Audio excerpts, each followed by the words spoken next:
जैसे ब्लिंक करता है ना। अब दिख रहा है? अब ब्लिंक कर रहा है? सर अभी भी ब्लिंक कर रहा है। सर दिख तो रहा है, रहते तो ब्लिंक कर रहा है। Yes sir. डल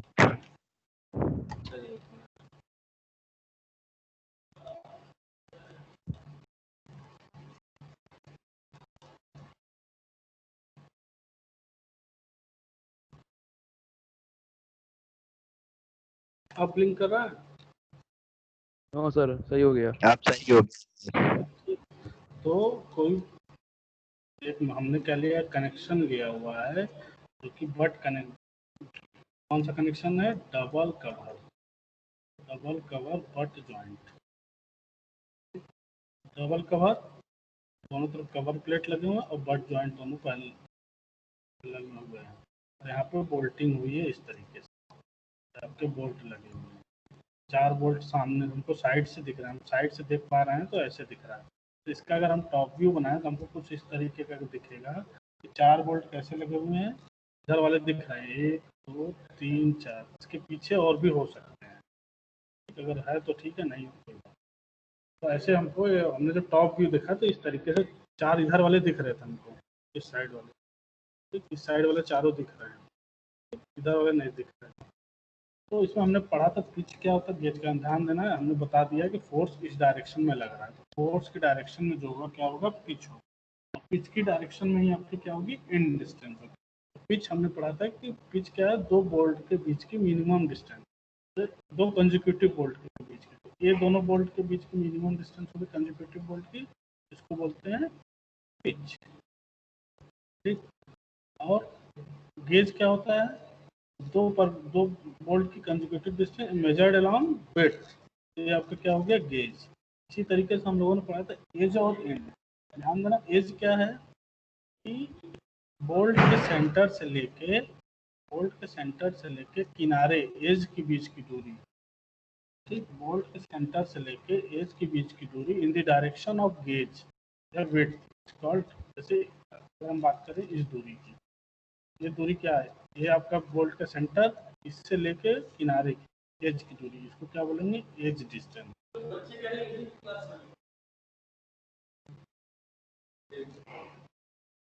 नंबर दे रहे हैं भैया, नंबर दे रहे हैं, अंकित गुप्ता, सीआरसी अंकित गुप्ता।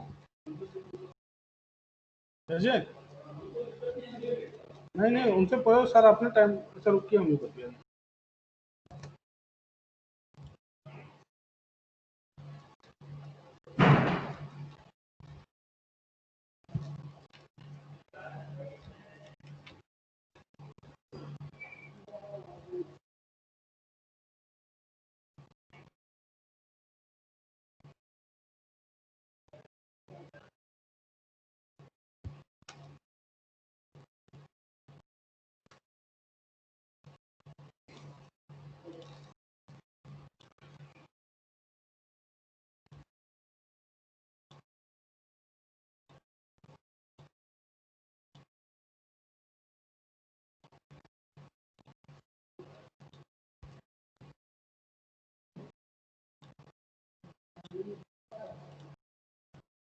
पीपीटी दिख रही है आपको?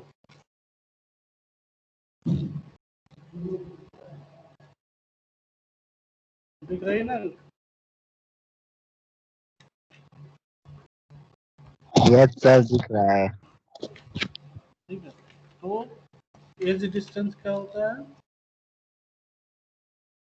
बोल्ट के सेंटर से लेके किनारे के बीच की दूरी। देखो एज अगर हम बात करें तो एज आपका ए भी हो सकता है, लेकिन ए भी हो सकता है। जैसे अगर हम यहाँ समझते हैं कि बोल्ट,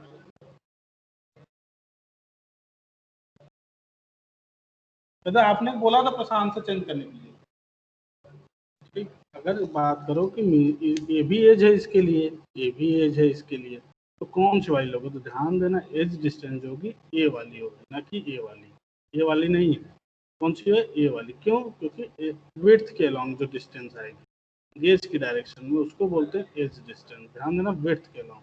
इसी तरीके से इन डिस्टेंस क्या है, इन डिस्टेंस हमने बताया कि आपका 2 बोल्ट कि बोल्ट और इंड एलिमेंट के बीच की दूरी। जैसे अगर मान लो हमने यहाँ पे प्लेट, आपका ये कनेक्शन हुआ है, यहाँ से कनेक्शन हुआ हुआ यहाँ पे केवल लाइन यहाँ होगी, इससे इंड के बीच की दूरी, ठीक, इन दी डायरेक्शन ऑफ,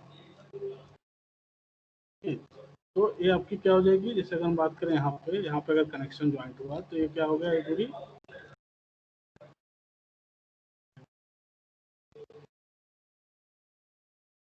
ठीक है, समझ में आया। इस डिस्टेंस क्या होगा, इन डिस्टेंस समझ में आया।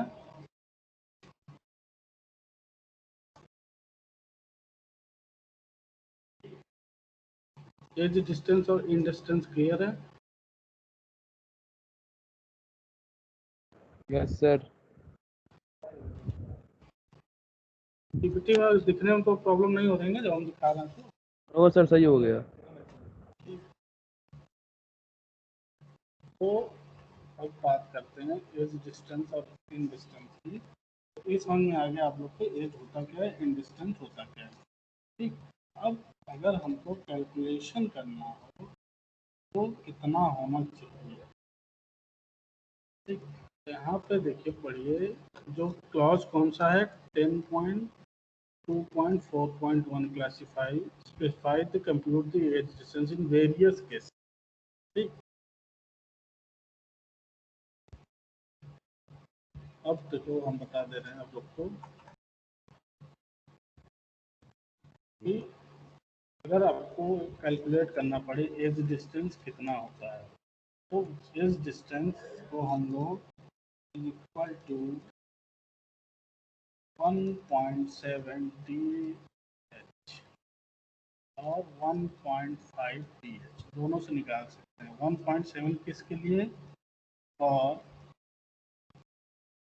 हैंड फ्लेम कट, दूसरा और मशीन फ्लेम। एज डिस्टेंस कितना, 1.7 टाइम DH क्या है, डायमीटर ऑफ होल, एक बोल्ट की जो होल वाले डायमीटर है उसको बोल रहा है। तो 1.7 टाइम DH कब होगा, जब आपका हैंड फ्लेमिंग हुई हो, तब हाथ से ग्रूविंग हुई होगी तब।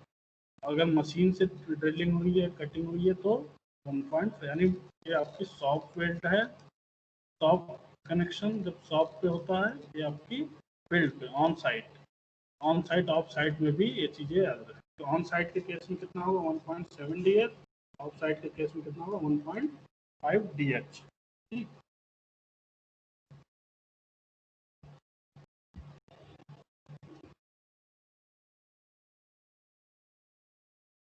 ठीक है,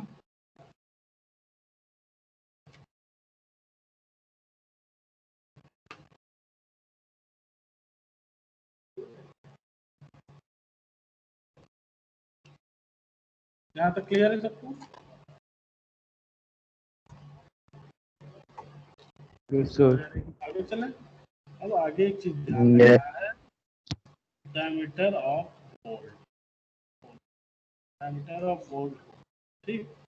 तो एक रिलेशनशिप है जो आपको बस ध्यान रखना है, जो स्पेसिफिक हम नहीं बता रहे हैं, ठीक, कि अगर डायमीटर ऑफ बोल्ट कितना है तो डायमीटर ऑफ बोल्ट होल कितना होगा। बोल्ट होल समझ रहे हो, अगर बोल्ट से बड़ा ही होता है ना होल के डायमीटर, जब दो प्लेट कनेक्ट करना है तो पहले हमको होल ड्रिल करना होगा, फिर बोल्ट लगाना होगा ना, बोल्ट के डायमीटर से बड़ा होगा। तो अगर बोल्ट की डायमीटर 15 mm से नीचे है तो डायमीटर ऑफ बोल्ट होल कितना होगा, +1 है। +1 कहने का मतलब है कि अगर 14 mm आपकी बोल्ट की डायमीटर है तो बोल्ट होल की डायमीटर कितना हो जाएगी, 15 mm। Bolt hole diameter of hole, और यही अगर 16 mm से लेके ध्यान देना है 24 mm तक, 16 mm से लेके 24 mm तक अगर है तो +2 mm, और अगर ग्रेटर देन 24 mm से है तो +3 mm। तीनों चीज़ें समझ में आ रही है। बोल्ट ये क्योंकि आपको अलग से याद करना नहीं, अगर याद करना पड़ेगा तो गड़बड़ हो जाएगा। वहाँ पर क्या लिखा रहेगा कि डायमीटर ऑफ बोल्ट कितना है। डायमीटर ऑफ बोल्ट दे दिया मान लो 18 mm, तो बोल्ट होल की डायमीटर कितनी हो जाएगी 20 mm। ये चीज़ आपको अपने से ध्यान रखनी है। तो ध्यान कैसे रखना है, ऐसे 15 mm से कम है तो +1 mm, 16 से 24 तक है तो +2, 24 से ज़्यादा है तो +3। समझ में आ रहा है?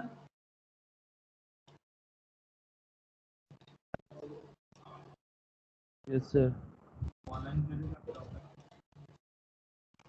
ये चीज़ समझ में आई, क्योंकि जब आपको एज डिस्टेंस कैलकुलेट करना होगा तो एज डिस्टेंस क्या है 1.7 time diameter of hole. Diameter वहाँ पे तो बोल्ट की डायमीटर दी है ना, आप कितना लेंगे? तो 15 mm से अगर डायमीटर ऑफ बोल्ट की कम यूज करेंगे तो +1 mm ऐड कर देना। 16 से 24 वाले के लिए +2 mm और ग्रेटर देन 24 के लिए +3। मतलब अगर 30 mm का बोल्ट डायमीटर है तो बोल्ट होल डायमीटर कितना हो जाएगा?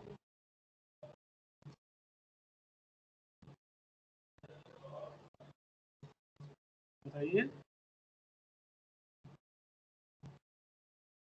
30 mm अगर डायमीटर ऑफ बोल्ट है, डाया ऑफ बोल्ट, तो बोल्ट होल की डाया कितनी हो जाएगी?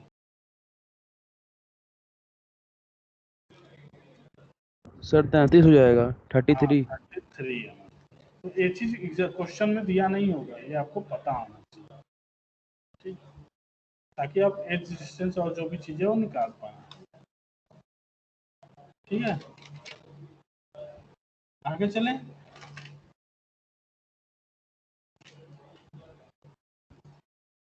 आगे चलें। Yes sir.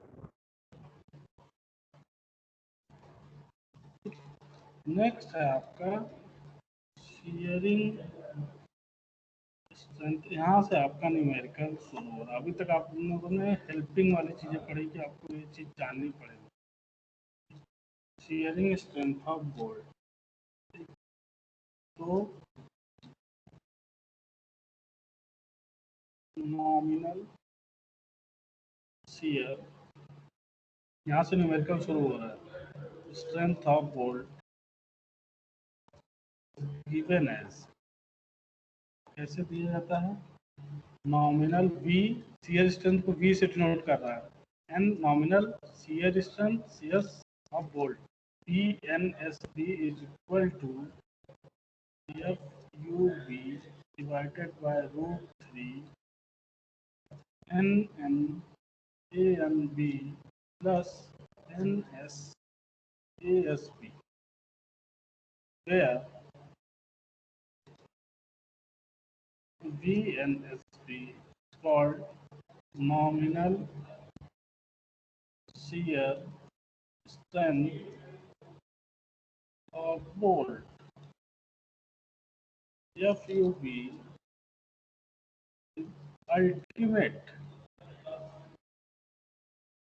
tensile stress of bolt. अभी ये टर्म्स पढ़ लेते हैं फिर इसका समझते हैं क्या क्या है। N n is number of shear plane, number of shear plane with threaded intercepting, ns number of shear plane without threaded intercepting। अभी जो इतनी स्क्रीन पे चीज लिखी है उसको पढ़ो, फिर एक एक का मतलब समझा जाता है।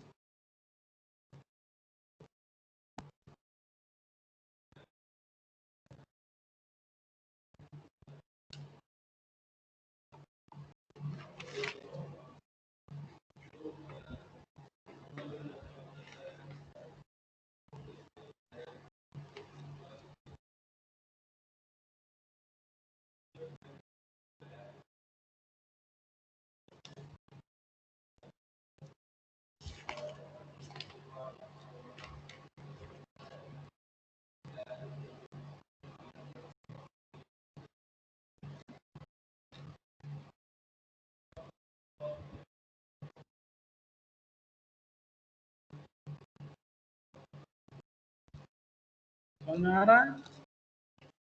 नोट कर लिए? नोट नहीं भी किया हम पीपीटी वाली शेयर कर देंगे, जो जिस पे लिख रहे हैं वो पूरा पेज आपको शेयर कर देंगे, लेकिन फिर भी आप लोग थोड़ा बहुत नोट करते रहा करें। आगे चलें।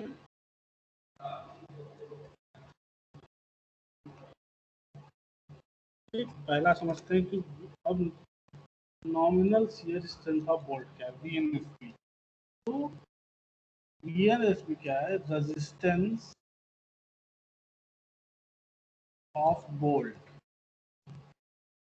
To shear, resistance of bolt to shear, मतलब शियर के केस में जितना रेजिस्टेंस बोल्ट दे रहा है उसको बोलते हैं nominal shear strength of bolt.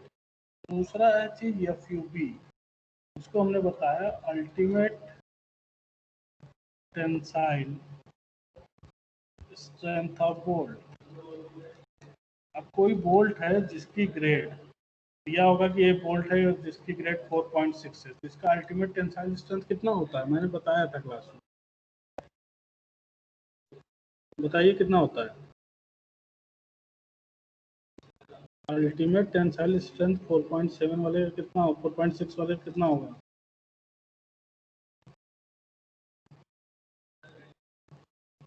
Four 400 mega pascal. या यील्ड की बात करो, यील्ड कितना हो जाएगा? 0.6 टाइम ऑफ 400। ये चीज करना नहीं बताया था एक दिन, ग्रेडिंग। ठीक, तो ये आपका ये हो गया एफयूबी। ये क्या है? एफयूबी है, ultimate tensile strength of bolt. ठीक है,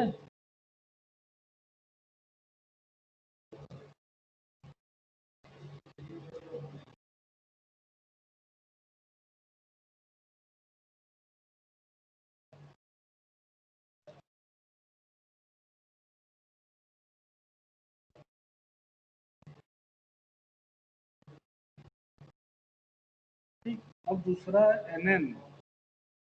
एनएन क्या है? Number of thread, number of shear plane, shear plane within thread, within thread. जैसे समझो कहने का क्या मतलब है, नंबर ऑफ शियर प्लेन। मान लो ये बोर्ड, ये हम कनेक्शन कर रहे हैं, एक प्लेट है, इस प्लेट को कनेक्ट कर रहे हैं। ठीक, तो आपको इतना पता है कि शियर कहाँ लगेगा, यहीं कहीं लगेगा शियर फोर्स जनरेट होगा। ठीक, ये एक प्लेन है, आपने बोल्टिंग की, यहाँ बोल्ट लगाया। ठीक, बोल्ट लगा के बढ़िया से इधर इधर अपने नट लगा के जैम कर। ठीक, अब यहाँ पे बोल्ट होगा तो यहाँ थ्रेड बने होंगे कुछ इस तरीके से। ठीक, तो कह रहा है कि कितने प्लेन आ रहे हैं शियर के। यहाँ देखिए, जैसे आपको कितने दिख रहे हैं थ्रेडेड वाले में, ये थ्रेड है बोल्ट की, तो कितने हैं? एक प्लेन है, तो एन एन की वैल्यू कितनी हो जाएगी? 1। वहीं अगर हम कोई कनेक्शन ऐसा बनाए इस तरीके का, इसको भी कर सकते हो, बोल्ट लगा सकते हो, यहाँ पे बोल्टिंग कर दिए, अरे थ्रेड लगा दिए, बोल्ट की थ्रेड बनी हुई है। कितने प्लेन है? एक प्लेन है 1, दूसरा प्लेन है, तो यहाँ पे एन एन कितना हो जाएगा? 2। ये हो गया एन एन की वैल्यू। ठीक, एन एस, एन एस क्या है? Number of plane without thread. ठीक, विदाउट थ्रेड। तो अगर मान लो यही कनेक्शन हम फिर से देख रहे हैं, ठीक, अब थ्रेड आपने ऐसे लगाया हो, लेकिन थ्रेड आपका इसी सेक्शन में, इस सेक्शन में नहीं है, कितना विदाउट वाले होंगे? एक। तो फिगर में देगा या क्वेश्चन बोलेगा? अगर फिगर में दिया है तो आपको दिख जाएगा, नहीं दिया है तो आपको क्वेश्चन बोलेगा, कुछ ना कुछ उसको हिंट करेगा। ठीक, मान लो ये कनेक्शन है,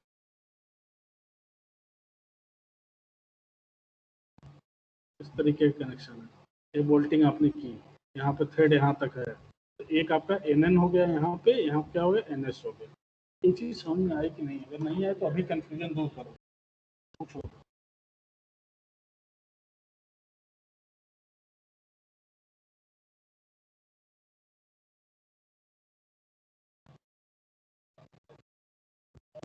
सर एनएस नहीं समझ में आया। नहीं करें, नहीं समझ में तुरंत पूछो, क्योंकि अगर सर दोबारा ये एनएस एनएस बता रहे हैं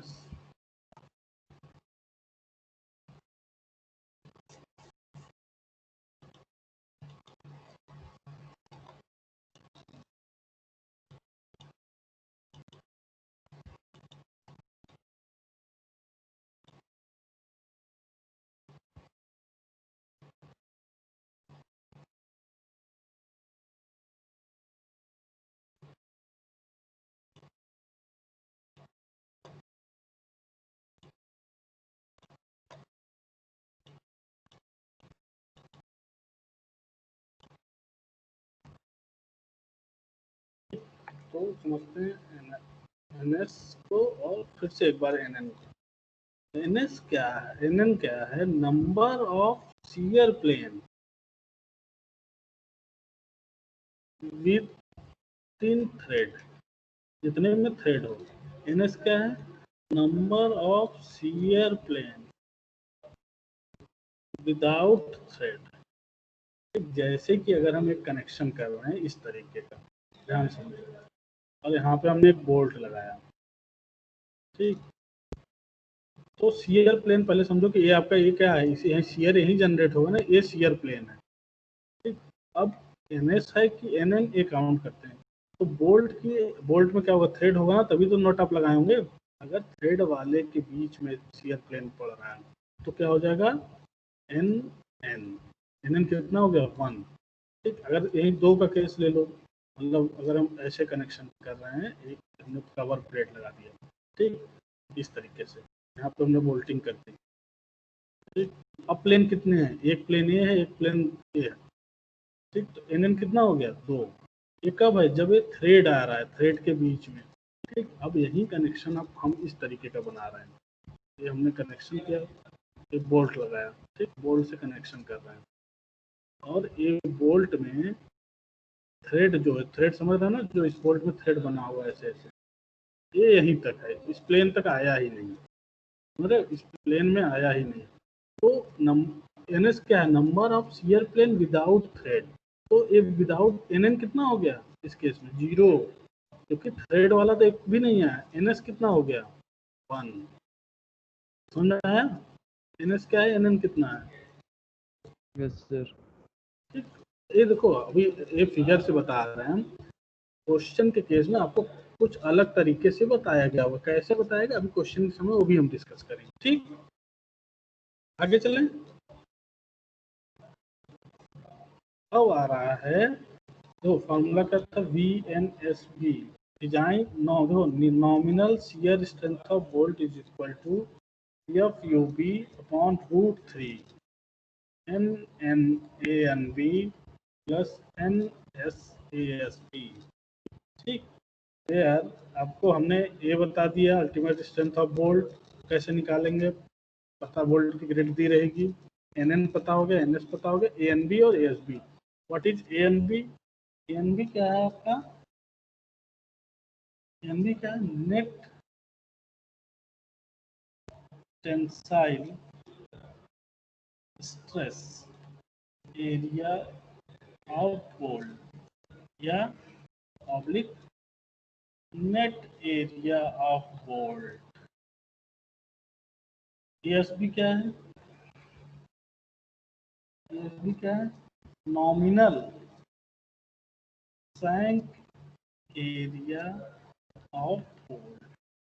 सैंक बताया था क्या होता है बोल्ट में, जैसे ये है आपका बोल्ट है, कोई बोल्ट है, ये थ्रेड पोर्शन है, इस पूरे को सैंक एरिया बोलते हैं, पूरे को सैंक बोलते हैं। जितना एरिया होगा कैसे निकलेगा, ANB ASB बता देते हैं। ANB ASB कैसे निकलेगा हम आपको समझा दे रहे हैं, एक बार समझा दे रहे हैं भाई, कुछ करना रहेगा सबको।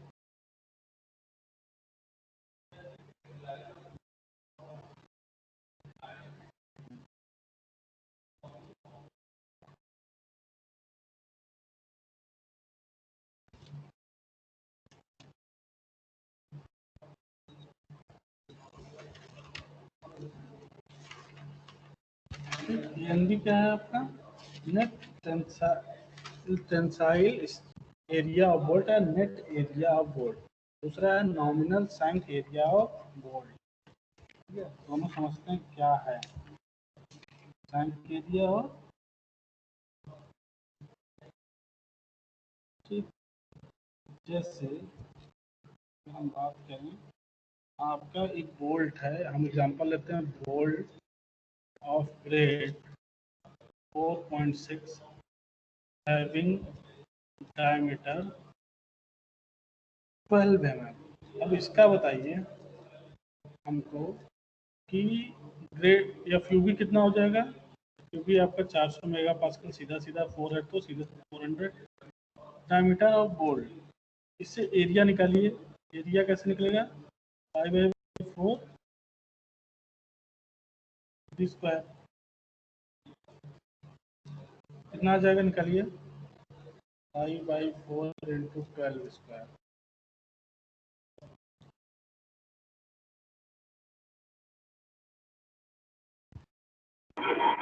एक सौ 13.04 mm स्क्वायर। 113.04 mm square. 113 113.04। ठीक, अब इसका करिए 0 पॉइंट।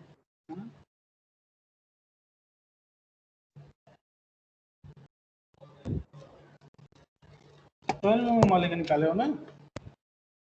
Yes sir. सर 113.04।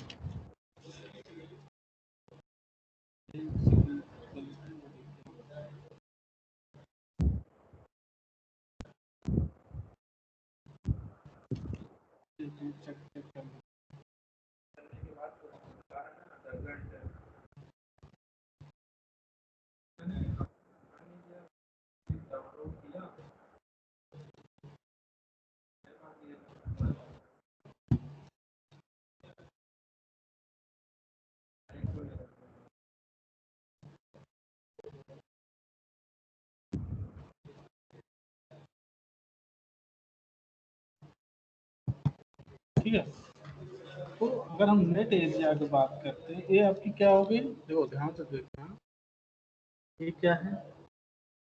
फिर से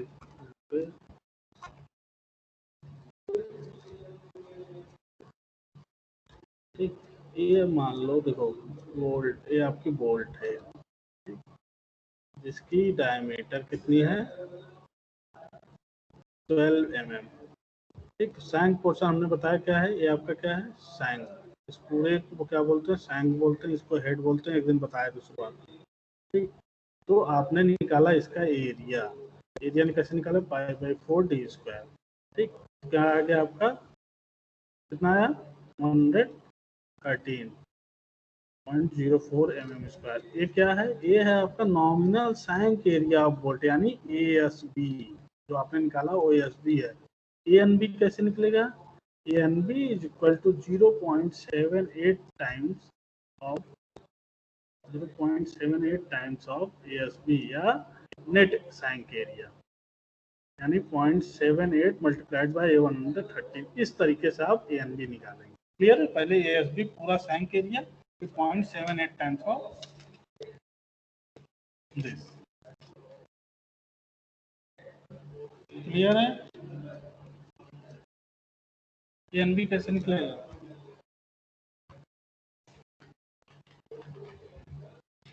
ANB क्लियर है सबको? Sir 88.17 mm square. हाँ, जितना है। ठीक है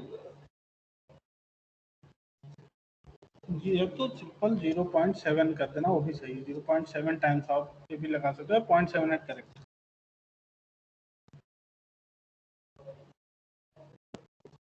ठीक है, समझ में आ गया? मतलब पूरा फॉर्मूला आपको क्लियर हो गया कि नहीं? सर अगर थ्रेड का एरिया निकालना है तो सर अगर देखा जाए तो सर वो एक टाइप का सिलेंडर ही बन रहा है, तो सिलेंडर वही का वही फार्मूला देखो, क्या निकाल? एक्चुअली हो क्या रहा है, ये जो बोल्ट है, जो हम नेट टेंसाइल स्ट्रेस एरिया है, तो सैंक वाले का ही थ्रेड तो माइनस हुआ, यही माइनस कर रहे हैं 0.78 टाइम्स से। समझ में आया? जो माइनस हो रहा है, जो नेट, देखो यहाँ नेट टेंसाइल स्ट्रेस एरिया, जो टेंसाइल स्ट्रेस कौन बियर कर रहा होगा? पूरा, ये तो पूरे डायमीटर का आपने निकाल दिया ना, जबकि उसमें तो थ्रेड बने हुए हैं। तो यही थ्रेड माइनस करने के लिए ये चीज हुआ है 0.78 टाइम्स। समझ में आया? ओके सर, हाँ सर। ये ASB क्या है? पूरे सैंक एरिया का। आपने मान लिया कि पूरा अगर होल एक सिलेंडर है तो इसका एरिया होगा। क्लियर है ना? Yes sir. ऐसा तो होता नहीं है, जब net tensile stress area participate करेगा तो कितना होगा? इतना होगा। ठीक, अच्छा, यस सर।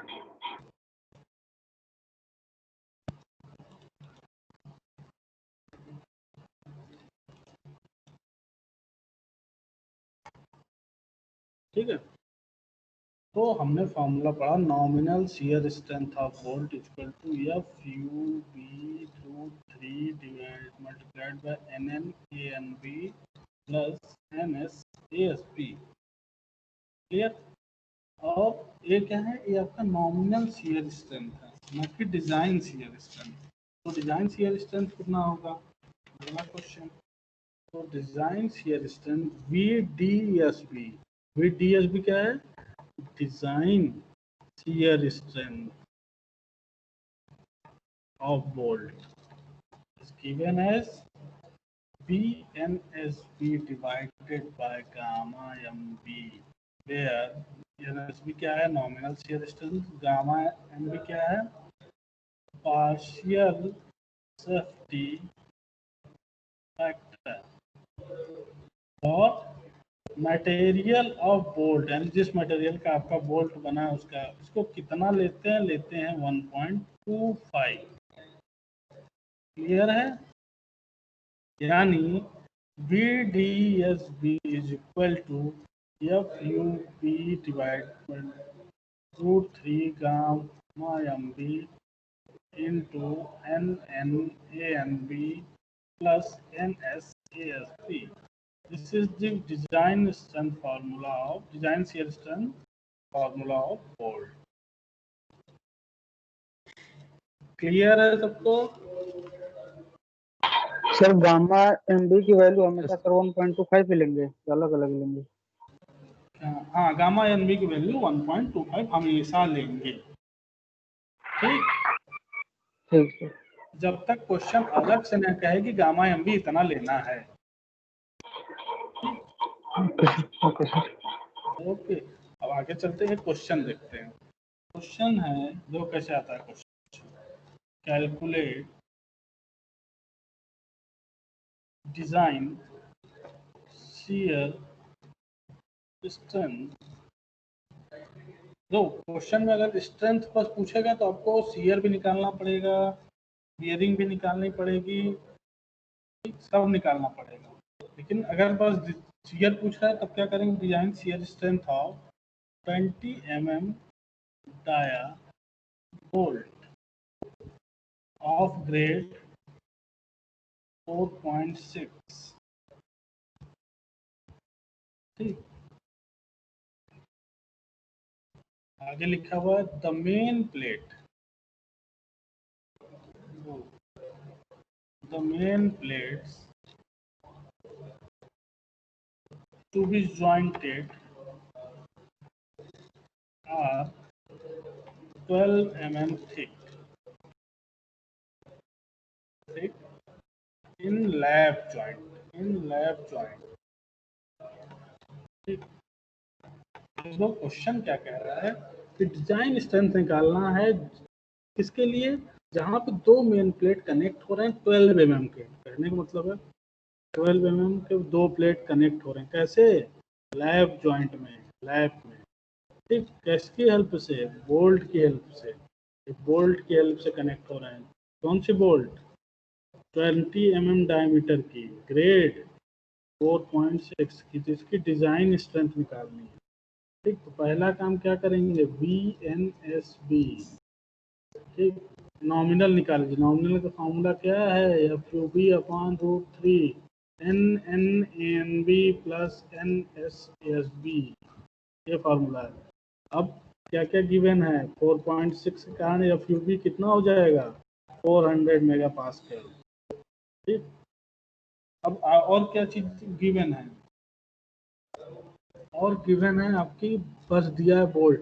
तो ध्यान से इस बात को, हाँ, NN दिया है कि NS दिया है, सर एनएन दिया हुआ है। कहाँ को बोला है, क्वेश्चन बोला है कुछ। नो सर, थ्रेडेड है हाँ कहाँ? हाँ, ये हमने बनाया है थ्रेड, ये फिगर नहीं दिया है। अच्छा सर, ठीक, ये फिगर नहीं दिया है, ये हमने अपने से बनाया है।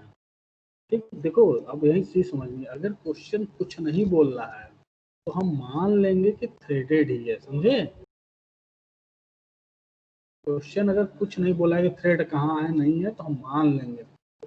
इस केस में जैसे हमने मान लिया, तो NN कितना हो जाएगा, शियर प्लेन कितना है, सर 1। 1, NN हो जाएगा 1। ठीक, NS कितना हो जाएगा, सर एनएस 0 होगा। जीरो हो जाएगा, क्योंकि हमने मान लिया है। वही का जो क्वेश्चन कुछ नहीं बोलेंगे तो हम मान लेंगे कि थ्रेड ही है। ठीक, कितना हो जाएगा F you B 400 divided by √3 NN 1 into ANB कैसे निकलेगा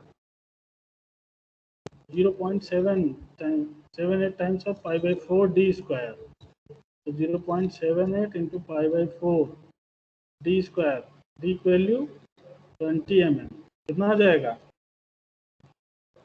बताओ जल्दी सर बताओ। 12 mm होगा, 20 mm लिखते हैं। 12 mm की प्लेट कनेक्ट कर रहे हो ये थिकनेस की, बोल्ट की डायमीटर कितनी है 20। Okay sir. समझ में आया क्वेश्चन? 12 mm की प्लेट है जिसको कनेक्ट कर रहे हो, उसे घुमाने के लिए दिया तो घूम रहे हो। Sir 314 mm square. ये तो π/4 डी स्क्वायर की वैल्यू बता रहे हैं ना। Yes sir, yes sir, 0.78 nominal निकाल रहे हो, नॉमिनल यस सर। सर 2449.92। यानी 245 लिख दें mm square, sir yes sir, yes sir, yes sir. 245 mm square लिख दें। यस सर, ले दीजिए। ठीक, तो ये 400 डिवाइडेड बाय √3 इंटू 2, इसको सॉल्व करोगे तो कितना आ जाएगा, आ जाएगा कितना आ रहा है बताओ। सर 5658 0.32 5658 0.32। 0.32। ध्यान देना, अगर चाहो तो ये क्या मेगा पास्कल में है, ठीक, तो 10⁻³ करके किलो न्यूटन में यही चेंज कर सकते हो, या तो यहाँ कर लो 56580.32 इंटू 10⁻³ ये हो जाएगा किलो न्यूटन। ठीक, तो यहाँ से आ जाएगा 56.5 किलो न्यूटन। सुना, इसको यहीं से चेंज कर सकते हो। सिंपल 400 इंटू 10⁻³ जब लिखा करो तो यहीं पे 10⁻³ करके किलो न्यूटन कर लिया करो। क्लियर है, यही कर लिया करो चेंज। ठीक, ये क्या आ गया आपका 56.5। ठीक, ये क्या आया है नॉमिनल VNSB कितना आ गया 56.5 किलो न्यूटन। ये नॉमिनल है। आपसे पूछा क्या है डिजाइन, यानी VDSB, वो कितना होता है VNSB divided by gamma MB, कितना हो जाएगा 56.5 डिवाइडेड बाय 1.25, कितना आ जाएगा